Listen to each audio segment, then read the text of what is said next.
Hi everybody, my name is Nick. And I'm ANNEMAKI. And today we are going to be talking to you about the 5 things that we learned in our first month streaming. Before we begin, ANNEMAKI streams every Wednesday, Thursday, and Saturday evening. At 9. At 9. EST. So, number 1, do your research. He did research. I did not do research. He said to me, okay, you're going to stream. And he had streamed a few times and I watched it and saw what he was doing. And I essentially wanted to get on here to just join a community and find other gamers and game with people. What I didn't realize and what I didn't do research into was what it was like to be on this side and the purpose of what you're doing and why you're trying to build a community. The reason why I spent so much time researching is because we wanted to deliver the best stream that we could, and we realized that there was a lot of things that actually went into it, such as technical, engagement, and everything, right? We did learn a lot in the first few weeks, and I think researching ahead of time before you start streaming and knowing what you're getting into and making that big commitment can really drive you up towards your goals faster. Number 2, work on your technical stuff before you stream and not while you stream, or even just right before you go on. This is something we definitely learned early on by dealing with some challenges that we had, such as doing technical stuff on the fly, which don't do. We had one stream where we had a couple issues because we didn't prepare properly beforehand. I think we had about 7 or 8 viewers and we had to ultimately end the stream, which when we returned, those 7 to 8 viewers turned to Zero.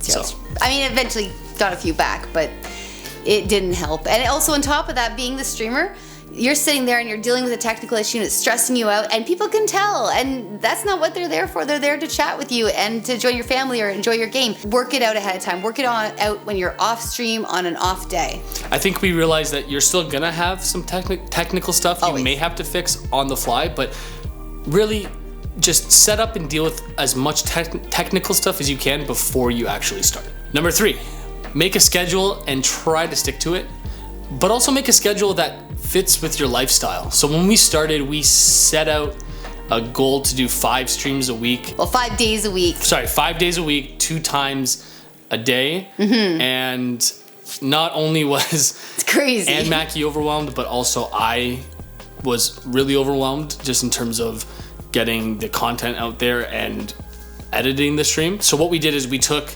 those 5 days and we lowered it down to 3.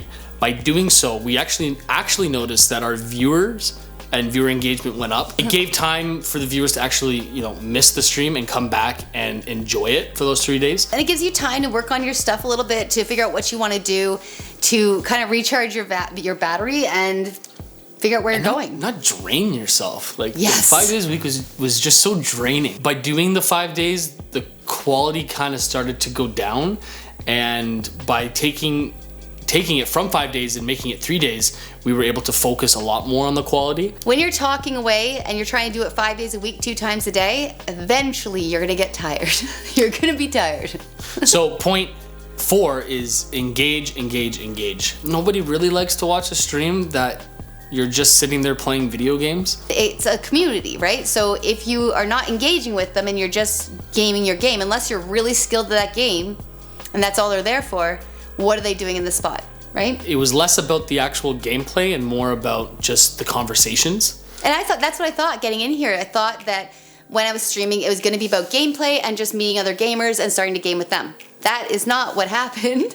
Literally, I had people that were coming back to the stream and checking in with me, updating me on what they were doing. We were talking about, who got the new Xbox or who got the new PlayStation, and then they would get it and they'd tell me what it was like. It's a great little community you have, but they only want to engage with you if you're engaging back with them. However, what we did notice is when I was chatting with them, all of a sudden they'd say, when are you on next? When can I play with you next? And there was no place to talk, which is why we're starting to build the Discord right now. By building the Discord community, it'll allow everyone to connect with each other and still carry on those conversations off stream. So I think right now it's just 3 of us, but links for the Discord is down below, so feel free to join. And and point 5, be patient. When we started, we didn't anticipate we were even going to get to where we are now, and like we said, we're not a big channel by any means, but just watching that growth has been great to see. But you have to be patient through it all, because you're not gonna all of a sudden, gain hundreds and thousands of followers within the first little while. You gotta, it's a long game, so just be patient. So like we said, this is our first YouTube video, and we're planning on doing more of these in the next little while. So maybe leave a comment down below on something that you would like to maybe see next. For now, peace. Peace. You're dead. I thought I was gonna live through that. I did tell you to I know, but I didn't want to turn the flashlight on because they'd already hear her. And I'm like, if I turn the flashlight on now, she's gonna see me and then come in here. And she was so quiet.